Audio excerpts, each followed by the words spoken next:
Hello po mga kababayan, magandang umaga po sa inyong lahat. Kumusta na po kayo? So, ito na naman po tayo, gagawa na naman po tayo ng reaction video tungkol doon sa ating iniidolong si Inday Chris na mahusay. Kahapon po may bagong upload po sa Inday Chris na namili po siya ng mga gamit ng kanyang mga pinsan at kapatid. So, nakakatawa tong batang to kasi alam niya kung saan siya pwedeng tumulong at kung sino po yung una niya pong tutulungan. So, ito po, kahit ganito kasimple yung mga bagay na nagawang ni Inday Chris na malaking tulong na po to sa kanyang pamilya at doon sa mga pinsan niya. So, sa ngayong panahon ng pasukan, malaking tulong po talaga yung mga gamit sa school. Kasi yung mga ibang magulang nahihirapan po talagang bumili.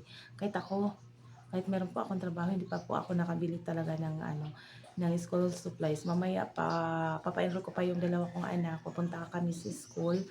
Magbibrigada kami ng asawa ko kasi sa isang bata meron pong 2 oras. So, papasamahin ko na lang po yung asawa ko para mas madali kasi kung ako lang isa 4 hours din yun. So, sobrang init pa naman ng panahon kaya sinabi kong asawa ko, samahan mo na lang po ako para mas mabilis matapos yung brigada. So, ayun po.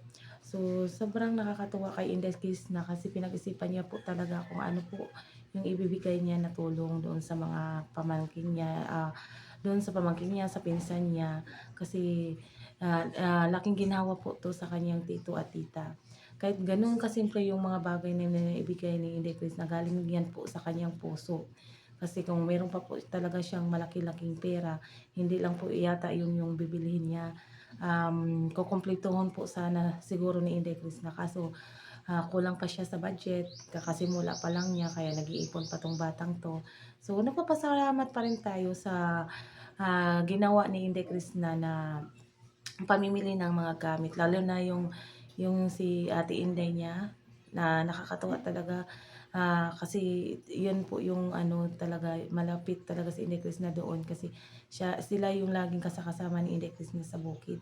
Tapos yung daddy tuto niya siya yung partner lagi ni Inday Chris na magtabos ng damo. So pagkatapos nga po ng pamimigay ng mga gamit sa school, diretso talaga si Inday Chris na walang kaarte-arte talaga tong batang to.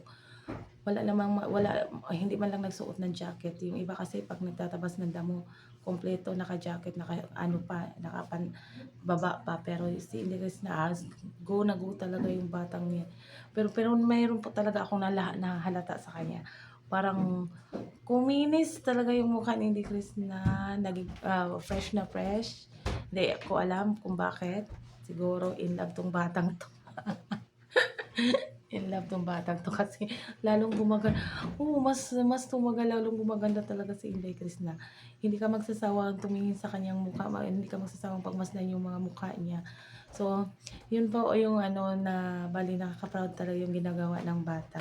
So, ganun kasimpleng bagay, malaking tulong na po yun lalo na napasukan na. So, yan po yung unang pangailangan ng mga bata ngayon. Kaso lang yung mga ibang magulang nahihirapan po talaga kasi inuuna naman po talaga yung pagkain bago yung mga gamit. Pero itong binigay ni Inday Chris na kahit ganito kasimple, malaking tulong po talaga yan sa kanyang mga pinsan. So nagpapasalamat po tayo sa mga biyaya na napunta kay Inday Chris na kasi sineshare niya yung blessing. So sana marami mapang blessing na darating sa kanya, marami pang mga sponsors na tutulong sa kanya kasi doon sa area ng lupa na nakuha niya kasi ang dami niya po talagang plano doon. Ang dami niyang naisip na pwedeng itanim, nag-joke pa nga tong batang to. Ayun, natutuwa ako sa sinabi ni Inday Chris na tawanan lang po talaga niya yung mga problema, hindi niya na pinapansin.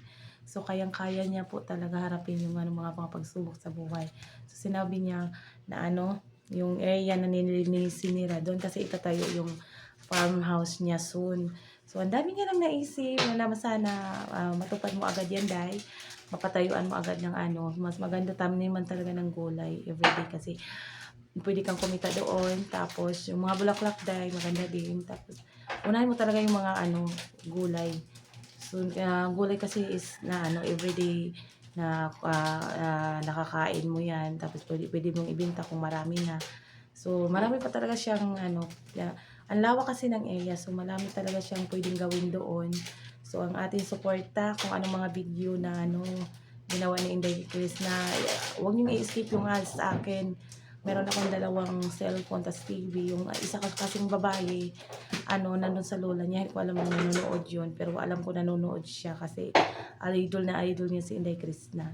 So sana po mas marami pang tutulong kay Inday Chris na para makamit niya lahat ng tapos maipagpatuloy niya po ba yung pagcha-charity niya kasi yung hadlang talaga is pera talaga para makapagtuloy si Inday Chris na sa pag-charity vlog kasi kung yung kita naman niya is sapat lang naman po para sa pamilya niya kasi ang dami niya pong tinutulungan yung mga magulang niya doon sa lolo at lola niya, doon sa mga pinsan niya, sa kaya parang hindi pa talaga kasya para sa charity vlog niya. So, sana marami pang mga sponsors na darating kasi yung matutulong muna namin is yung panonood talaga sa mga video muna ni Inday Chris na kasi sa ngayon po wala pa po kaming mga extra na pera na pwedeng maitulong kay Inday Chris na doon sa pagcha-charity niya. So, sana meron pa, marami pa yan. Alam namin na marami pa yan handang tumulong sa'yo, Day. So, ito lang tandaan mo, mag-ingat ka lagi. Huwag gumawa ng hindi maganda sa kasi ang daming mata sa'yo na nakatingin. Kunting mali mo lang, gagawa talaga sila ng issue para ka mabagsak. So, careful ka talaga sa mga sa mga kilos. Hindi mo alam yung mga taong nakapalibot sa'yo na meron pala silang masamang kahit hindi yung mga taong malalapit sa'yo, pero yung mga taong nakakilala sa'yo kasi alam na natin na kilalang kilala ka na dyan hindi lang dyan sa inyong lugar, pati na dito sa amin, kilalang kilala ka na po. So mag-iingat ka po talaga. Aalagaan mo yung pangalan mo, alagaan mo yung kasikatan mo ngayon para sa mga magulang mo at para sa mga pinsan at kapatid mo doon sa lola mo na nangangailangan pa ng tulong. So mag-iingat ka, huwag kang mag-alala, dito lang kami. Upload ng video, basta naabangan niya namin everyday, nagmamarathon kami. Kung hindi man ako nakakaano ng live mo, sana soon ko yung kung anong oras ka mag-live para masubaybayan kasi may pasok kasi po ako sa pag-uwi ko. Doon na lang po ako nanonood. So sana matimingan at maibati mo naman yung pangalan ko, Day. Sana po ma-shoutout mo naman ako. Maraming salamat po at good morning po sa inyong lahat.